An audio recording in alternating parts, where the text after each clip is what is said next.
안녕하세요. 강신우의 교회음악 강의를 맡아 진행하는 강신우입니다. 신앙인을 위한 교양 강좌 6번째, 말씀의 예전과 성찬의 예전이 함께한 예배 의식서입니다. 오늘은 성찬 예배가 포함된 예배 의식을 소개하려 합니다. 말씀과 성찬 예배는 신학대학 채플 예배에서 실제로 행함으로 미래 목회자들에게 경험할 수 있으면 바람직하겠다 생각하곤 하였습니다. 한편 한국교회에서는 연중 몇 해 만에 성찬 예배가 있어 성가대가 음악 예배 준비하는 것과 같이 하면 더욱 좋을 것입니다. 신학대학에서는 실제 예배에서 체험하고 참여하며 찬송을 예배에서 부르고 익힘으로 나중에 목회 현장에서 실천하고 적용하는 능력을 기르는 것이 예배나 찬송의 발전에 도움이 되겠습니다. 이 예배를 드리기 위해서는 성직자들과 집례에 참여하는 평신도들의 훈련과 연습이 필요합니다. 마치 영국에서 연출과 같은 치밀함 역시 필요합니다. 이에 대한 학문적 뒷받침이 함께하면 더욱 바람직하겠습니다. 오늘은 말씀의 예전과 성찬의 예전이 함께하는 예배를 각 부분을 상세히 설명하여 예배의 내용과 의미를 알 수 있게 하려 합니다. 개신교회인 영국 교회의 예배 의식서에서 성찬 예배는 큰 교회를 위한 예배에서부터 작은 교국 교회를 위한 비교적 간략한 예배 등 여러 편이 있습니다. 세례, 결혼, 장례, 성직자 안수 예배 등 모든 내용의 예배는 물론 교회력과 성서일과 그리고 절기에 따른 예배의 부름을 포함한 짧은 기도문 등이 있습니다. 한편 주일 예배와 매일 드리는 기도회를 위한 모든 내용이 다 포함되어 있습니다. 심지어 절기에 맞춰 드리는 축도도 준비되어 있습니다. 만약에 절기에 따른 예배의 부름이 필요하다면 이곳에 다 준비되어 있습니다. 마치 예배를 위한 백과사전이라 할 수 있습니다. 우리 목회자들도 외국의 교회에서 사용하는 한 권의 예배 의식서를 가지고 있으면 예배를 준비하는데 큰 도움이 됩니다. 내가 살고 있는 근교회 감리교회는 뉴질랜드 영국교회 예배 의식서를 가지고 예배를 드리고 있습니다. 교파와 교단을 달리하여도 편리하여 사용하는 교회들이 있는 것으로 알고 있습니다. 영국교회 예배를 성기다라는 뜻의 서비스라 하는데 이는 말씀과 성찬이 함께하는 예배입니다. 개혁교회에서 예배는 워십이라 하며 카톨릭교회 예배는 미사라 합니다. 영국교회에서 아침 기도회와 저녁 기도회는 1662년 발행된 기도서를 사용하고 있습니다. 거의 400년 전 기도서를 지금도 사용하고 있습니다. 이 기도서의 성찬 예배는 카톨릭교회 미사의 순서와 내용에서 다른 부분이 있습니다. 지금 사용하는 성찬 예배는 미사의 내용과 순서가 거의 같습니다. 소개할 말씀과 성찬 예배는 안동교회에서 유경재 목사님이 편찬한 예배 의식서를 내가 영국 교회의 여러 기도서에서 가져온 내용을 조금은 추가하거나 교정한 것입니다. 이 예배는 1982년 남미 페루의 수도인 리마에서 세계교회 협의회가 마련하고 드렸던 예배입니다. 이 예배의 내용을 해설을 곁들여 소개하려 합니다. 이 예배는 회중이 참여하는 예배입니다. 한국교회 예배에서 회중의 참여는 찬송을 부르는 것 외에 설교를 듣는 것으로 회중은 수동적이라 하겠습니다. 이 예배는 많은 부분에서 회중이 참여하며 평신도들이 성서 봉독과 일부 집례 부분에 참여하기도 합니다. 예배에서 사용되는 예배 음악은 여러 형태가 있습니다. 예배를 위한 예배 음악이 아직 한국교회에 준비되어 있지 못하여 작은 미사곡을 예배에서 사용하는 것을 우선은 구원합니다. 이 예배 음악도 아주 여러 종류가 있습니다.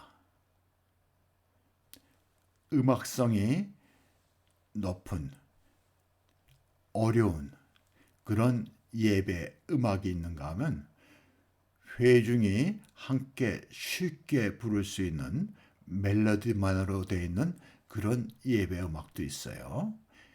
그러니까 여러 종류의 예배 음악이 있습니다. 그 가운데서 교회 형편에 맞춰 사용들 하고 있습니다. 비교적 규모가 작은 미사곡들은 예배 드리기에 적합합니다. 한국교회에서 음악 예배를 많이 드리죠. 음악 예배를 드릴 때 미사곡들을 성가대가 노래하기도 합니다. 이때 노래하는 미사곡을 예배에다 적용을 하면 되는 거예요. 그러면 훌륭한 예배 음악으로 사용될 수 있습니다. 한국교회에서 자주 노래하는 모차르트의 대관식 미사나 미사 브레비스, 슈베르트의 G장조 미사, 하이든의 작은 미사 등을 노래하여도 됩니다. 사실 모차르트의 대관식 미사나 슈베르트의 G장조 미사는 예배에서 사용하기에 큰 규모예요. 이 곡들은 원래 작곡가들이 예배를 위해서 작곡한 건 아니에요. 예배를 위해서 작곡한 건 아닌데 규모가 비교적 작아서 예배에서 사용할 수 있습니다. 이보다 더 큰 미사곡은 예배에서 사용하기에는 부적합합니다. 그러면 이 미사곡에 나오는 노래들을 언제 부르는가를 알려드리겠습니다. 우리가 일반적으로 말하는 성찬 예배는 크게 두 부분으로 나눠져 있어요. 전반 부분은 말씀의 예전이고 후반 부분은 성찬의 예전입니다. 교회의 전통적인 예배는 이 두 예배가 함께한 예배를 예배라고 합니다. 네. 그러면 전반부인 말씀의 예전에 대한 설명을 드리겠습니다. 이를 설명하기 이전에 상식에 해당하는 예배에서 일반적인 자세에 대한 이야기를 하겠습니다. 예배에서 일반적인 자세는 신약과 구약 성서 봉독할 때와 기도드릴 때 설교는 안 씁니다. 찬송을 부를 때, 복음서 봉독할 때, 신앙 고백에서는 일어섭니다. 이 두 가지 기본 원칙을 알면 예배에서의 우리의 자세를 이해할 수 있게 되겠습니다. 예배가 시작되기 전에 많은 교회들은 오르간 전주곡이 있게 됩니다. 오르간 전주곡이 있은 후에 입장 찬송을 부르면서 성가대와 집례자들이 입장을 합니다. 입장 찬송이 없으면 개회 찬송이라 해갖고 부르는 첫 찬송이 되겠죠. 이 찬송이 끝난 다음에 성가대 임례성이 있게 됩니다. 임례성은 교회력과 연관된 예배의 주제와 연관된 짧은 성가곡을 성가대가 노래하는 것입니다. 한국교회에서 아직까지 임례성을 정식으로 노래하는 교회는 없는 것으로 알고 있어요. 대개 예배 부름이 끝나면 응답성이 있는데 그것은 임례성하고는 관계가 없는 것입니다. 임례성이 끝나게 되면 인사가 있게 됩니다. 집례자가 주 예수 그리스도의 은혜와 하나님의 사랑과 성령의 친교가 여러분과 함께 하시기 바랍니다. 그러면 회중이 목사님과도 함께 하시기 바랍니다. 이렇게 인사가 첫 번째 인사가 끝나게 되면 집례자는 오늘의 교회력에 대한 소개와 예배의 주제가 무엇인가를 알려줍니다. 그리고 교회에 간단한 소식도 전하게 되죠. 네. 이 인사가 끝난 다음에 예배가 시작되게 되는 것입니다. 예배의 부름, 센텐스가 있게 됩니다. 이 예배의 부름은 교회력에 맞춰서 준비된 말씀을 봉독하는 부분입니다. 네. 한국교회에서 흔히 예배의 부름이 있으면 이 뒤에 응답성이 있는데 그런 경우는 일반적이지 않은 거예요. 한국교회만 있는 하나의 전통이라 생각됩니다. 예배 부름이 있은 후에 죄의 고백이 있게 됩니다. 다 같이 자비로우신 하나님, 우리가 죄의 사슬에 묶여서 우리 스스로를 구원할 수 없음을 고백하나이다. 이렇게 죄의 고백을 하기 끝나면 다 같이 성가대가 자비를 구하는 찬송을 노래하게 됩니다. 그게 미사곡의 첫 번째 곡인 키리의 엘레이손이에요. 주여 우리에게 자비 베푸소서. 그리스도여 우리에게 자비 베푸소서. 주여 우리에게 자비 베푸소서. 성가대가 노래하게 됩니다. 혹은 다 같이 성가대가 없는 경우에는, 노래하지 못하는 경우에는 다 같이 이 부분을 읽어도 됩니다. 그 다음에 용서의 선언이 있게 됩니다. 이 용서의 선언은 안수받은 성직자만이 할 수 있는 그런 부분입니다.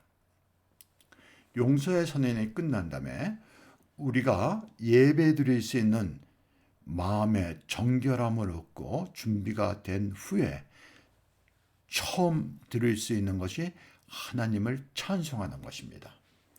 하나님을 찬송하는 찬송 중에 가장 대표적인 것이 대영광성이에요. 글로리아입니다. 이 글로리아는 누가복음의 천사들의 합창으로 시작이 됩니다. 하늘 높은 곳에 하나님께 영광, 땅에는 사람에게 평화. 이 천사들의 노래로 시작한 후에 성삼위일체를 구체적으로 노래하는 내용이 뒤따르게 됩니다. 이 대영광성을 준비하기 어려운 교회는 찬송가 가운데서 성삼위일체를 노래하는 찬송을 부르면 되겠습니다. 성가대가 영광성을 노래할 때나 회중이 찬송을 부를 때 모두 일어서서 성가를 듣거나 찬송을 부르는 것입니다. 한국교회에서 이런 교회들이 있는 것 같아요. 한 절로 된 짧은 성령을 노래하는 경우가 있는데 그것은 잘못된 것입니다. 예를 들어서 만복의 근원 하나님, 만복의 근원 하나님 이렇게 짧은 성령을 이를 대신하는데 그건 잘못된 거예요. 나의 강의 가운데 성령에 대한 강의가 있습니다.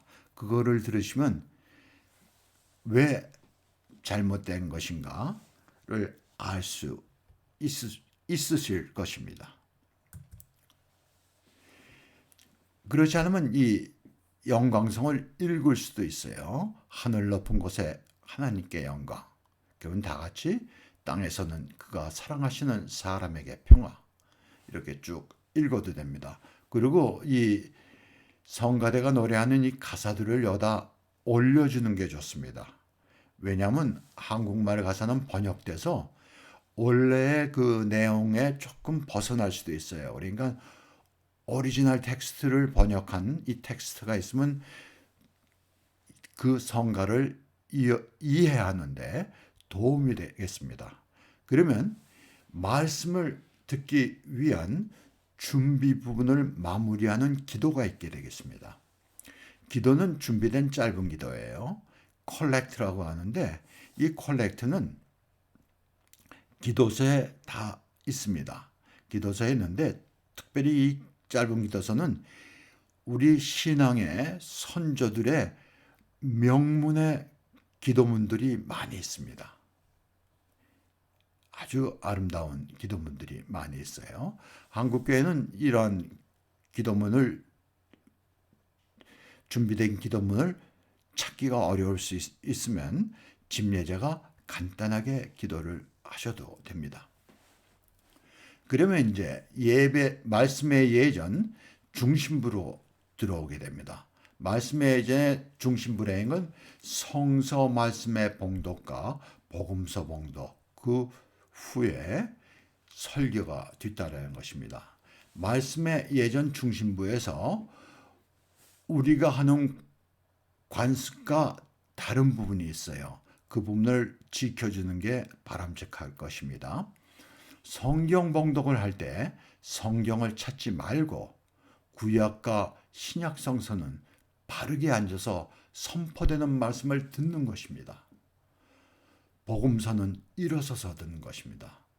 우리는 성경 봉독을 할 때 성서를 찾을 것을 권면하죠. 그것은 성경 공부할 때와 집회 때 있는 행위입니다. 예배에서는 성경 봉독할 때 성경을 찾지 않습니다.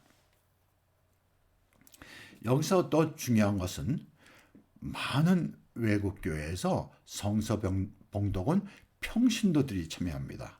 한국 교회에서는 직분을 가진 사람들이 주로 참여하는데 많은 교회에서 평신도들이 참여하는 이유는 그 봉독을 잘할 수 있는 달란트를 가진 평신도들이 참여하는 거예요. 그리고 이들을 위해서 교회에서 교육을 시킵니다. 교육을 시키는데 읽는 거 하나만을 교육을 시키는 것이 아니라 봉독함에 있어서 여러 가지 그 필요한 사항들이 있어요. 여기서 이야기하기는 시간이 길어서 그냥 지나가겠습니다. 그래서 훈련받은 평신들이 참여하는 거예요. 그래서 이 성경 봉독하는 평신들을 보면 아주 연세 많은 분부터 어린 중고등학교 학생까지 참여하고 있습니다. 왜? 성서 봉독을 잘 할 수 있는 사람들이 이를 담당하기 때문입니다. 사실 외국 그 신학교에서는 그 목회자가 되기 위해서 이 성서 봉독과 이런 것을 굉장히 훈련을 많이 합니다. 근데 한국 교회에서는 그렇게 크게 훈련을 하지 않는 것 같아요. 설교만 주로 많이 하기 때문에 그런 훈련에 소홀한 것 같습니다. 네. 그러면 성서일과에 따른 구약 성서 봉독이 있게 됩니다. 구약 성서 봉독이 끝나면 성서 일과에 정해져 있는 시편을 구약 성서에 대한 응답으로 시편을 교독하거나 성가대나 회중이 함께 시편을 노래하기도 합니다. 그러면 구약 성서 봉독과 시편이 끝난 다음에 신약 성서 봉독이 성서 일과에 따른 봉독이 있게 됩니다. 신약 성서 봉독이 끝나면 복음서 봉독지 알렐루야를 노래하게 돼요. 여러분들이 알렐루야, 할렐루야 이 말의 뜻을 다 알고 계실 거예요. 하나님을 찬양하라. 하나님을 찬양하라. 하나님을 찬양하라 하는 노래를 부르게 됩니다. 회장이 쉽게 부를 수 있는 세 번 알렐루야가 있는데 우리는 준비가 안 돼 있으니까 찬송가에 있는 세 번 알렐루야를 불러도 돼요. 성가대가 먼저 노래하고 회중이 뒤에 함께 노래하는 형식으로 노래합니다. 알렐루야, 알렐루야,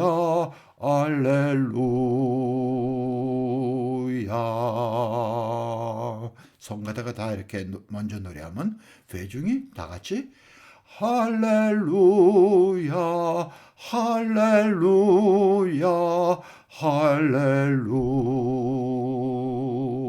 할렐루야. 그러니까 하나님을 찬양하라고 외친 다음에 복음서 봉독이 있게 됩니다. 이 성서 일과에 따른 복음서 봉독이 있는데요. 이 부분에서 큰 교회들은 엄청난 세레머니가 있습니다.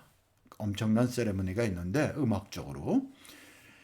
근데 우리 교회는 아직 그 단계를 실천할 수 있는 준비가 안 돼 있으니까 복음서 봉독만 하는 거로 설명을 마치겠습니다. 이 알렐루야를 부를 때 복음서 봉독할 분은 강대상 중앙이나 회중석 가운데로 위치를 하게 됩니다. 이 복음서 봉독은 성직자가 담당합니다. 신약과 구약은 평신도가 담당하는 데 비해서 복음서는 성직자가 담당하게 되어 있어요.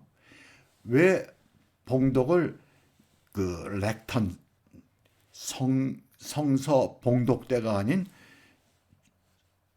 강대상 중앙과 회중석 가운데서 하냐 하면 이는 예수님이 군중 가운데서 말씀을 전하는 모습을 연상시키는 것입니다.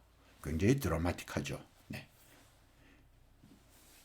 그때 성서 봉독을 해야 돼, 복음서 봉독을 할 때 그 회중은 다 봉독자를 향해서 몸을 돌려서 바르게 서서 봉독되는 말씀을 듣습니다. 복음서 봉독은 예배에서 가장 중심이 되고 정점이 됩니다. 쉽게 얘기해서 클라이막스예요. 예배의 클라이막스입니다. 이는 예수님께서 우리에게 직접 말씀하시는 것이기 때문입니다. 예배에서 가장 중요한 부분은 복음서 봉독이에요. 네. 이 복음서 봉독이 끝나면 설교는 봉독된 복음서를 해석해 주거나 때에 따라서는 구약이나 신약의 말씀을 기초해서 설교를 하기도 합니다. 특별한 경우에는 다른 주제로 설교가 필요할 때 인용할 성서를 봉독한 뒤에 설교를 하기도 합니다. 교회력이 없는 교회 행사들이 있어요. 그럴 때는 이런 방법을 통해서 설교를 하기도 합니다. 근데 한국교회에서 이런 경우가 있는 것 같아요. 설교를 말씀의 선포 이렇게 하는데 말씀의 선포는 복음서 봉독입니다. 이러면은 우리가 조심해야 될 부분으로 생각됩니다. 하나님의 말씀을 듣고 설교를 들은 다음에 믿음의 확신을 가지고 하는 것이 하나님께 향한 우리의 신앙 고백입니다. 근데 한국교회에서는 이 신앙 고백을 예배를 말씀을 듣기 위한 준비 과정에서 신앙 고백을 하는 교회들이 대부분이에요. 그래서 앞부분에서 하죠. 그거는 우리가 생각해야 될 부분이라 생각됩니다. 신앙 고백의 위치는 이 자리가 맞는 위치입니다. 교회 전통이나 신학적인 의미가 그렇습니다. 성찬 예배에서는 니케아 신조를 사용하나 한국 교회는 잘 알려져 있지 않아 사도 신조를 택하였습니다. 사도 신조는 가장 짧고 가장 오래된 신조예요. 기도회에서 주로 사용을 하고 니케아 신조는 성찬 예배에서 사용합니다. 그리고 아다나시안 신조라는 게 아주 긴 신조가 있어요. 그 신조는 성 3일째 주일에만 한 번 사용합니다. 그걸 세계 3대 공동 신조라 합니다.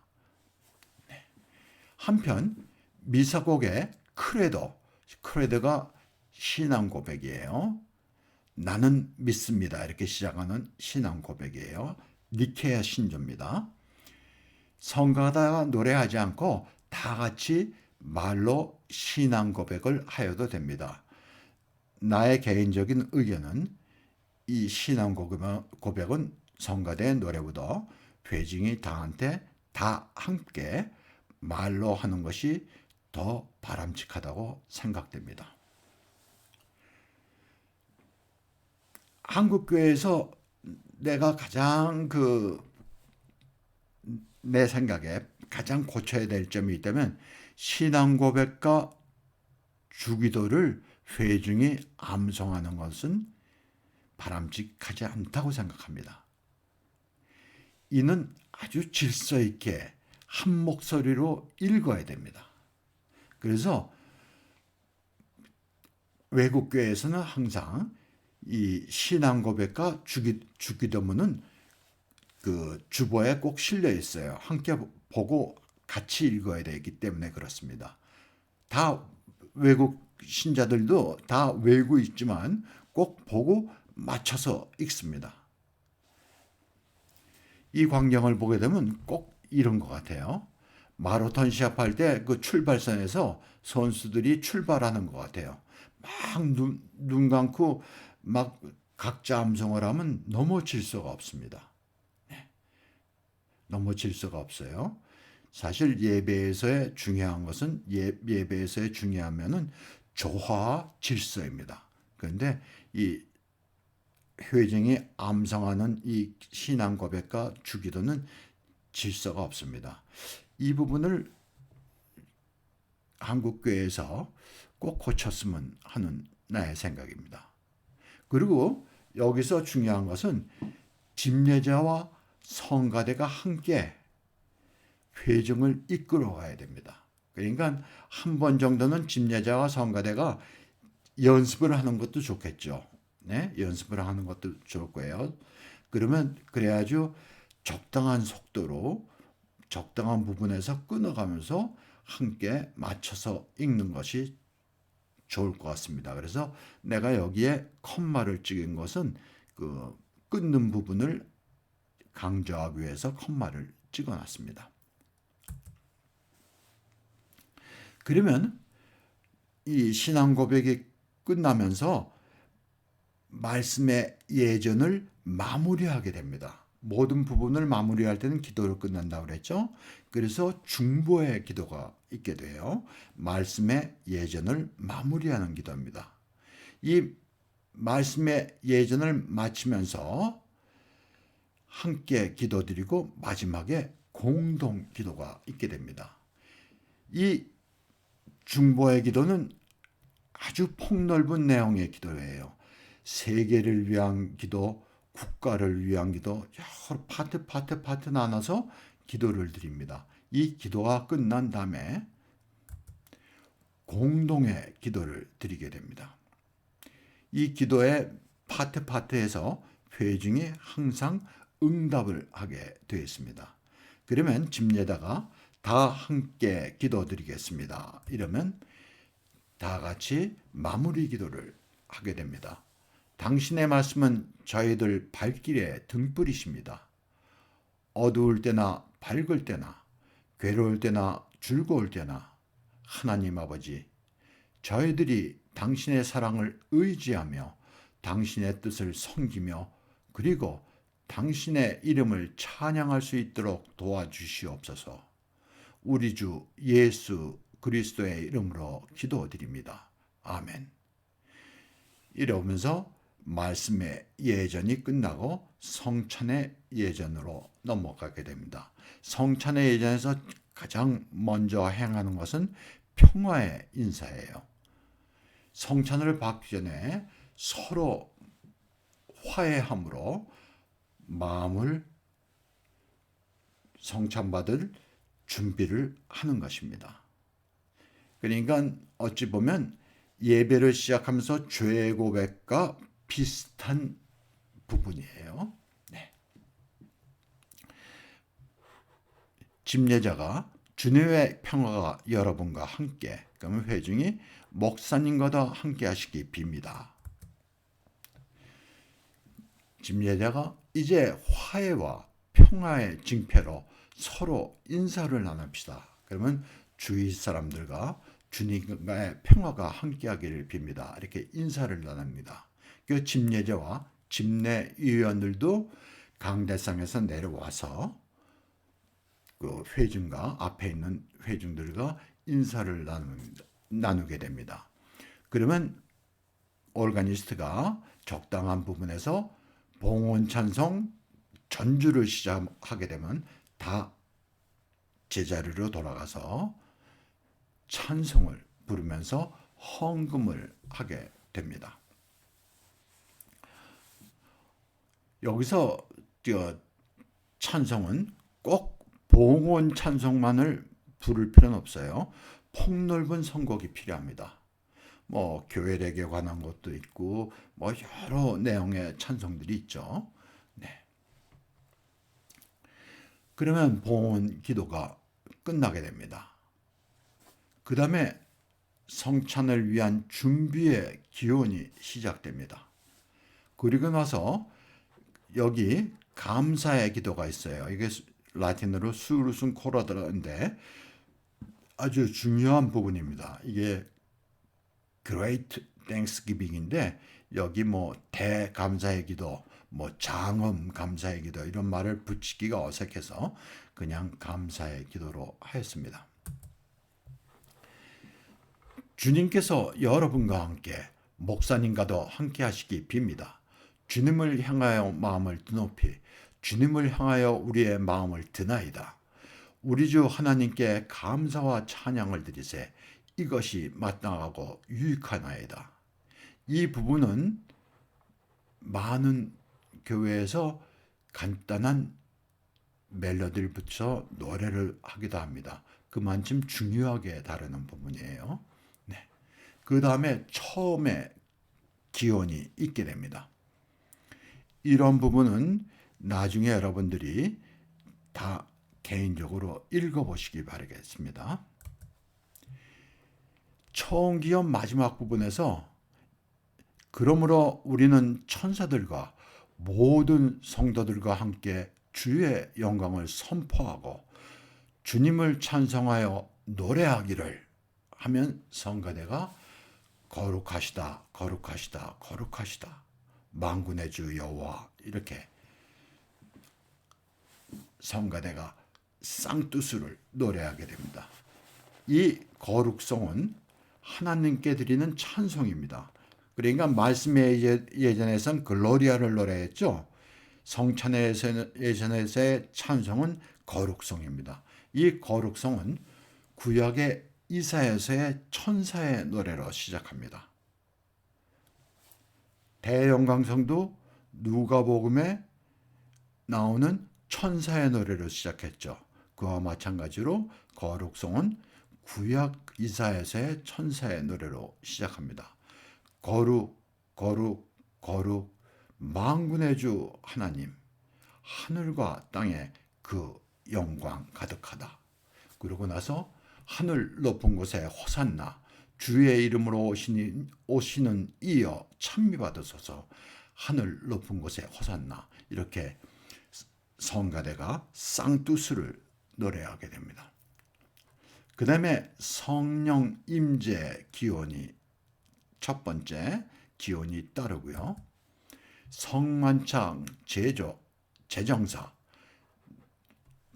내용들이 길어서 그냥 제목만 얘기하고 넘어가겠습니다. 그 다음 기념사, 성령 임재 기원 두 번째, 추모의 기원, 그러고 나서 마지막 기원이 있게 됩니다. 이 마지막 기원은 송년과 같은 부분이에요. 그래서 교회에서 많은 교회는 여기 간단한 선율을 붙여서 다 같이 노래하기도 합니다. 근데 그 노래 부분이 우리는 없으니까 다 같이 읽으면 되겠습니다.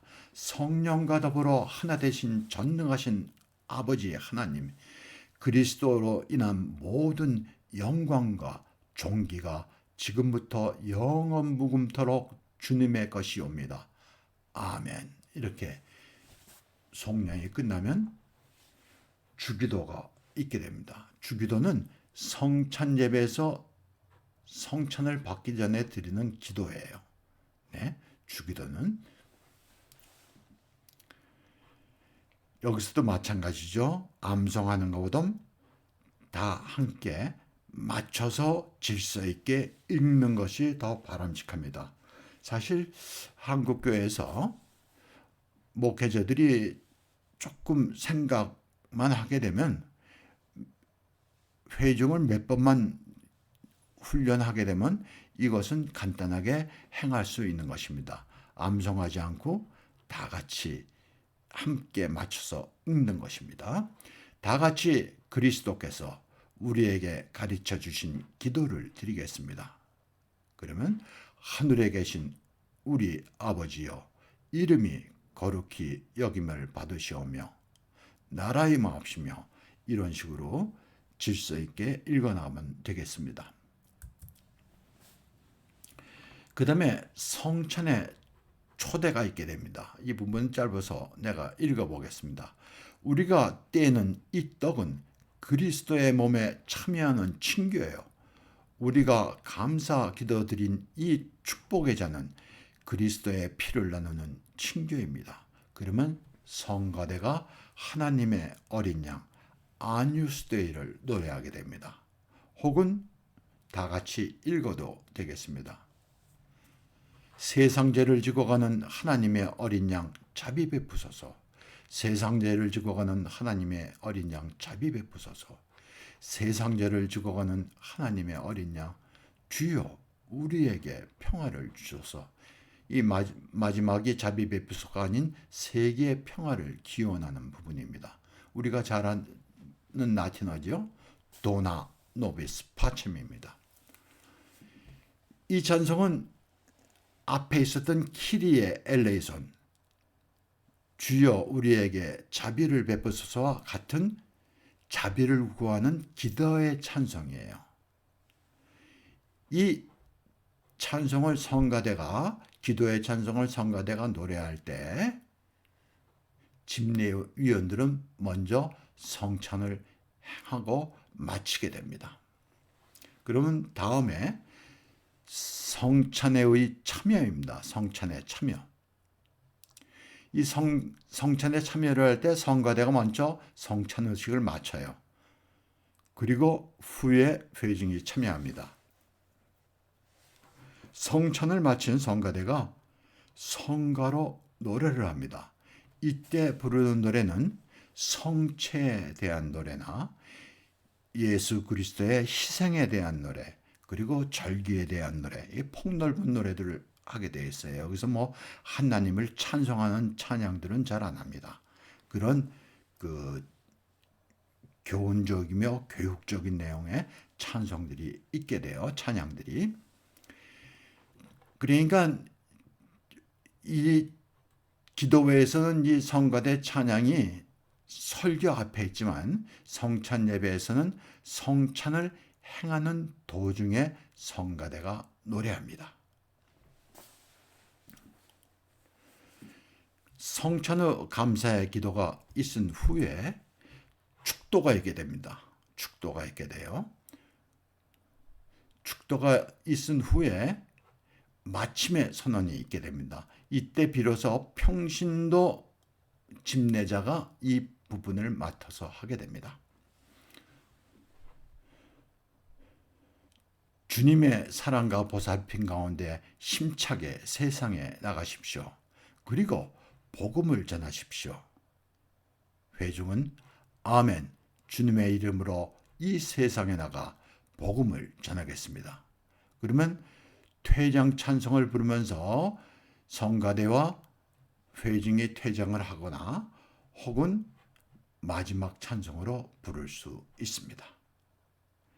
이 찬송을 마친 후에 오르간 후주가 있으면서 그 성가대 집례위원들이 완전히 퇴장한 후에 회중은 앉아서 후주를 듣거나 조용히 퇴장하면 되겠습니다.